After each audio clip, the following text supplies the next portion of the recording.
Howdy there, Internet people. It's Ben. I'm coming at you with another video. Today we're going to be talking about the two-player Endless Dungeon, also known as the Endless Archive, and class-specific sets coming in Q4 at the end of this year. At an Eso Tavern event in Europe, ZOS employee and counter lead designer Mike Finnigan accidentally said that the name of the two-player Endless Dungeon is called the Endless Archive. He went on to say that we have class-specific sets they have been working on. So, what are you working on now that the chapter is out of the door? Lots of stuff. Yeah, so I think everybody's kind of working on taking a look at what they're doing next. We, of course, have Endless Archive coming at the end of this year. The Endless Dungeon. Well, actually, it's huge. The name is, I guess I let that one out. The name of the dungeon is Endless Archive. So it's the Endless Dungeon that we talked about before, and we're all the team back home. My team back home is putting together a lot of the finishing touches and kind of stuff like that, getting started to balance. I know Brian's team is working on the class sets. There are going to be rewards in there. Hey, and Ben. No, we announced those, didn't we? No. Well, you heard it here first. It's okay, can't take him anywhere. So, we'll talk about that later. Okay, let's talk about that later. We're working on things. And can we ask somebody else a question? Whoops. It's possible that these sets are specifically targeted for certain classes or could only work on those classes. Only time will tell. Combat lead developer Brian Willer has been working on special item sets. Is it possible that ZOS is doing something kind of like there is in Diablo 4? Who knows? If I had to guess, I'd say that these sets will probably come from the two-player dungeon.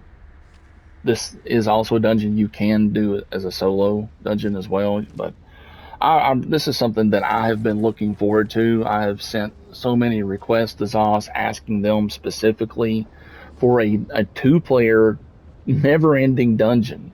This is like my greatest wish on this game, so I'm super excited. And then to hear this other news that they're going to be putting class-specific sets to add some flavor to the game. And I know they've been doing the hybridization and trying to... I get that, and that's fun, but it really just kind of lacks the identity that you really... players crave, or at least I know I crave that. I remember back when I first started playing this game, and I run around with a Magsork, and I gotta admit, Magsork is still my favorite. But remember Necropotence and how fun that was and how the pets behaved off Magicka and just thinking about these sets that are coming that can work on all classes. I hope they make it to where the sets will work. You can put it on any class, but it's more leaning toward that class or to push that class, to a higher value in that way. So let's just see. We'll see how they go with that, but I'm hoping, fingers crossed, that they go in that direction. What do you guys think? How do you feel about the class-specific sets and the name of the dungeon? So I was checking on the forums as well. It looks like word is getting out on here a little bit. Some of the people down there, I was reading some of the comments. One person says they're actually looking forward to it. Class sets sound interesting. I already liked the idea of the Endless Dungeon when I first heard about it. I'm definitely looking forward to it. The name has a nice Romance More vibe too. Totally agree with you. Another person says they're more interested in how the plan of balancing this. They keep nerfing casual players. I kind of agree with that. I do not like the thing they're doing with Trifocus coming up. I'm not a big fan of that. That's going to hurt the casual players, especially when you got the upper echelon people doing 134. Another person says, class sets at long last. Of course, they might not all be useful like weapon skill sets, but this seems like a great way to add some build options focused on class identity. But I couldn't agree more with you. That's facts. Hopefully it all goes well. We'll get more. Another person says, I wonder if you only get sets for whatever class your character happens to be. That's a very good question. So if you go in on a Sork, are you only going to get Sork sets to drop for you? Or if you go on a DK, are you only going to get Dragon Knight sets? That's a really good question. Says, if you get sets for the other classes, we will have to run the Endless Dungeon with our alts, or we'll be able to farm sets from it using just our main. Great question. Another person says, as long as they have stam mag versions and probably tank health versions as well, that's going to be interesting just to see what they come up with. If I main a Stam Sork, I won't care if it's just mag skill based lightning armor sets for Sork. When I first come on ESO and I heard Stam Sork, I was like, what? Why is this a thing? What kind of abomination is this? How is stamina sorcerer abilities? But this is the game we play. So, yeah, I feel you, buddy. You rock your Stam Sork. Another person says, if the toughest challenges are insta-kill reflex test, I'm not likely to stay interested very long. If they're tough fights of other kinds, this could be really cool. Yeah. Well, we have 4-player content, we have 12-player content, we have solo content. A lot of the game, even like your XP, the way it's divvied out, is about being with that one player. Just who is the best duo? How far can you go with your BFF? I think this is going to be some of the best content with the highest replay value that they're probably ever going to put in the game, to be honest with you. I'm super looking forward to it. Another person says, for how many people is this endless dungeon? Vaguely remember something about a dungeon for a player and a buddy, so 2 people, a player and a companion? Yes. Yeah. You'll be able to bring your companion in and do stuff.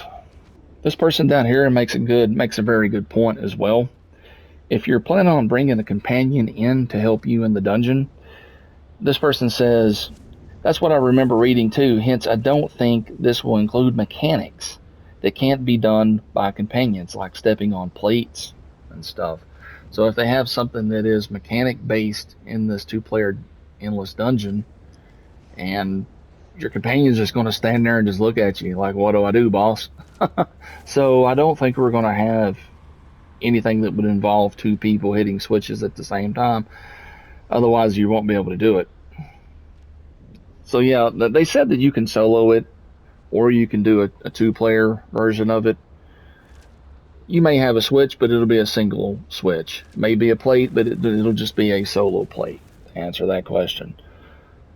Class sets sound like a balancing challenge. That's a challenge Zosh generally doesn't excel at. I don't know how I feel about that comment. That's a yes and a no. Everybody can find a way to make most builds pretty broken. If you really take your time and go through and figure out what kind of niche build is specific for that, you can put together some pretty good stuff. And another way to look at it like this too, if everything is OP, nothing is OP. Another example that I like to give people, I'll go back to Call of Duty 4, which in my opinion is still the best first-person shooter game ever made. One of the reasons why was because of the purity of it. Every weapon in the game could be used. Everything was overpowered. Nothing was overpowered. They didn't have to go in and nerf and adjust anything. It just is what it was. And that's why today it's the greatest first-person shooter ever made. So on this game, you can be OP with basically any class as long as you know how to play that class. There are certain sets and combinations of skills and move your stuff around, and you can be very, very good at it. So if they're going to be adding specific sets for these classes, I mean, I don't see Zosh really. I know a lot of people give them a lot of flack for not balancing stuff, but honestly, they do a pretty fair job at balancing it.